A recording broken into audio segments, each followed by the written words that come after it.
وربات الجلاش الخطيرة. يلا هاتيها وبالمكسرات غرقيها، وعايزة اقولك بجد هتدمنيها. حاجة في منتهى الجمال، سهلة وسريعة، وفي دقايق هتجهزيها. عايزة اقولك ده بقى مش جلاش، دي لوحة فنية. زي ما انت شايفة كده، سميها بقلاوة، سميها وربات الجلاش، حاجة في منتهى الجمال.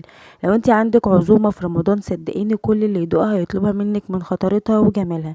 اول حاجة عندي نص كيلو من الجلاش. فتحت اللفة بالشكل ده كده زي ما انتوا شايفين، وهبتدي اورقها ورقة ورقة وهي مكانها، من غير ما اشيلها ولا اي حاجة خالص. فتحت لفة الجلاش بالشكل ده كده زي ما انتوا شايفين، وهبتدي اخد كل نص وادهنه لوحده بالشكل ده كده. يعني انا هاخد نص من الجلاش وادهنه ورقة ورقة زي ما هي بالظبط، بنفس الرصة بتاعتها زي ما واضح في الفيديو قدام منكم. شايفين؟